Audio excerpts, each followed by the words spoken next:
Orion in the Dark is a fantasy adventure film with a lot of heart and a lot of comedy.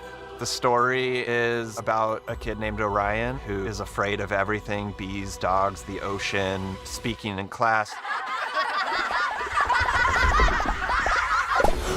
He kind of lets anxiety control his life a bit too much, and his biggest fear is the dark. And one night, Dark shows up to show him that he's not such a bad guy. Ah! What are you? Isn't that obvious? The room's dark. It's dark out. Hello, I'm Dark. You come watch me do my job for one night, and you'll finally see that I'm nothing to be afraid of. It's really a buddy comedy. It becomes this celestial road trip where they're encountering death-defying obstacles and hilarious, quirky characters. We all knew from the go we didn't want it to necessarily look like traditional CG animated film, and we wanted to bring something unique to it. It started as a book by Emma. We always thought that it could have an illustrative look as a nod to the original source material. But also, Charlie Kaufman wrote the script. His writing is incredible. It was funny. There's a dialogue that I've never seen, but is so relatable, something that we all hear about. Take page 14, for example. My fear of clogging the toilet and flooding the whole entire school.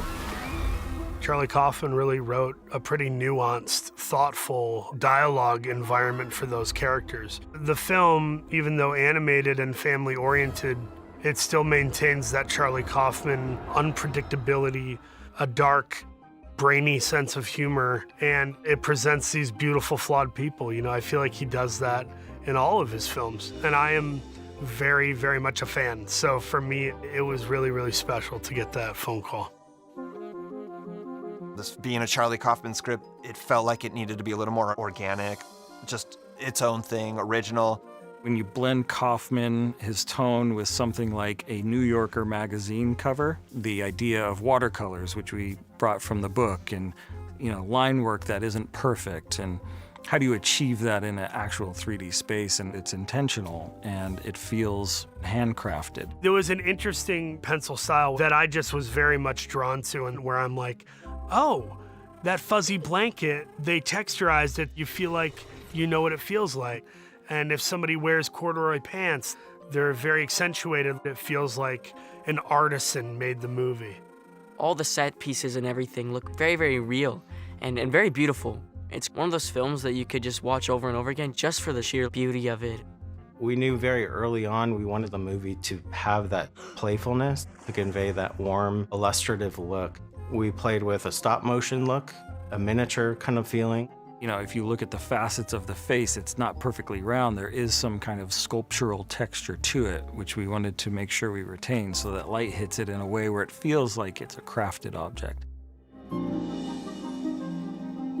We describe him as a normal, relatable kid. At first, we were thinking that we could push him, and he's got Velcro shoes and a fanny pack to the point where it's feeling like a cartoon character. And I think that we realized that that was going way too far and like caricaturing who this kid is. And really, he should represent all of us, and he should feel like a regular kid with regular fears. Like the first opening sequence just really opens it so well. I love how you kind of go into Orion's drawings in his journal.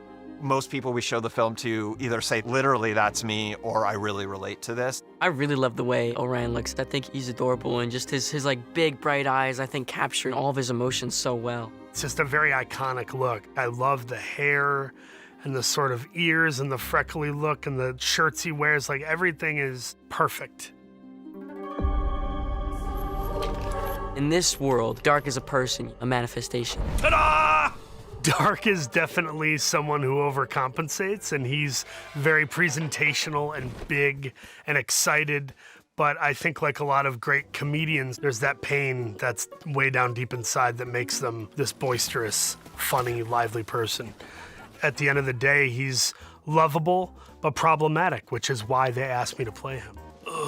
Here we go. I always reference gentle giant type of characters that at first look scary and like they're gonna smash you, but really he's a sweet person. You really think you can fix everything I'm afraid of in one night? One night can change everything.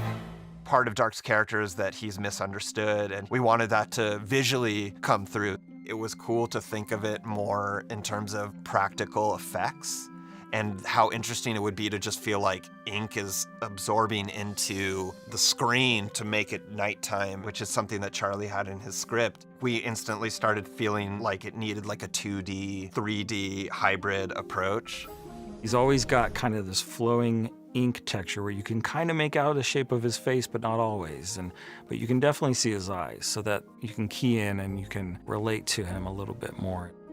I literally wore a black cloak, like a giant Snuggie type hooded cloak, in some of my voiceover sessions because I was trying to get into that. I thought it was fun to embody that. When Dark takes Orion on this adventure, he introduced him to all the night entities.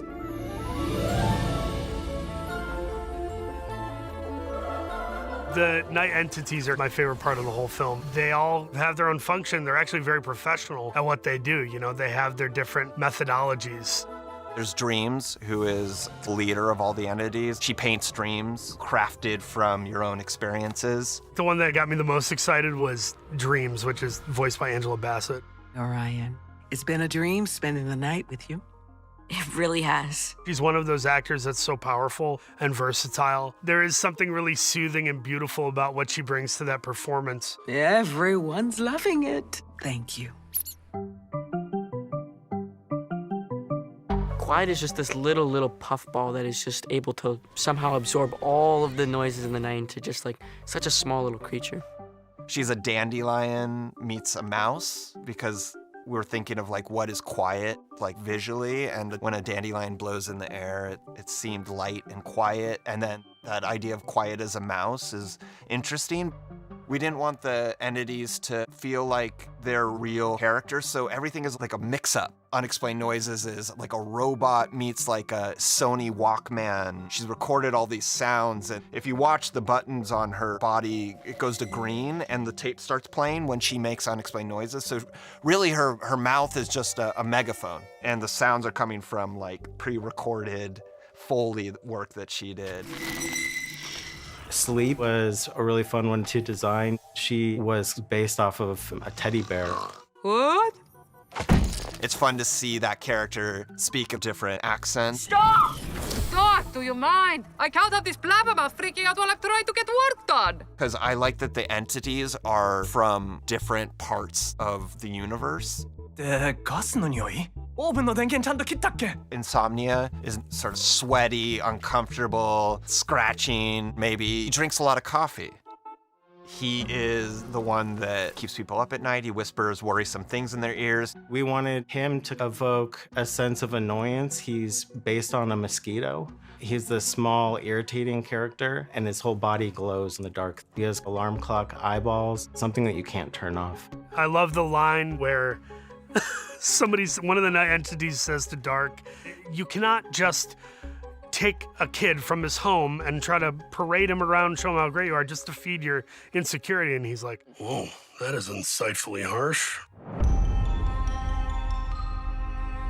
I really think that at the heart of the relationship of Dark and Orion, them coming together has everything to do with being empathetic and being able to share and feeling like they're in a safe place to talk about their fears, their insecurities, their hopes. It does tap into something that most kids experience, the fear of being alone in their room in the dark. And this idea of accepting that fear is a part of life is such a great lesson. You know what? I think I like the other way better. Agreed.